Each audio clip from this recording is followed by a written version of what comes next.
Hi, I'm Dr. Coleman, and I'm pleased to join you today with the School Policy and Law course. Wanted to talk about professionalism, particularly the North Carolina Professional Code of Conduct, and expectations for both teachers and administrators. This is really a law that was established by the General Assembly several years ago, and the actual reference would be 115C-325.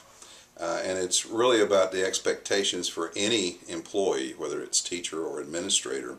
And I'd like to focus on grounds for dismissal, because as school executives you're going to be dealing with individuals that are not meeting expectations, or that make wrong decisions, or exhibit behaviors, or all kinds of things that could warrant you having to take action against them.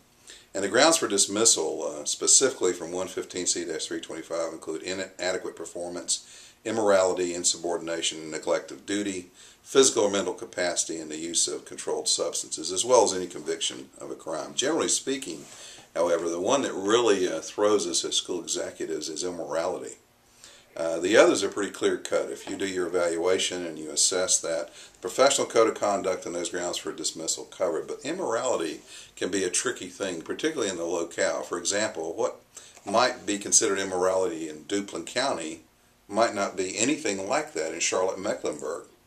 And a lot of that's determined by the Board of Education. You as a school executive have the preponderance of evidence upon you to collect the data, ask the questions, and make sure that you document that, whatever you're talking about.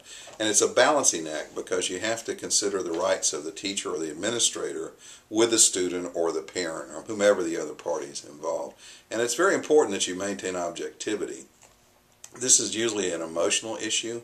Anytime you're talking about dismissal for anything, much less if immorality or sexual harassment, for example, is involved, it's very important that you're methodical and you're controlled and you keep an objective and fair stance.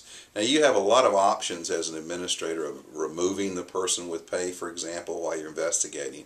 But the most important thing is maintaining that objectivity, because both the employee as well as the student have rights. And a lot of times new administrators get caught up in the emotionality of these issues, and it's more important to focus on, what would a reasonable person do here, and what are the expectations for me as a school executive. So just remember the 3 Ds no matter what you're doing. That's document, document, document, and you'll be fine.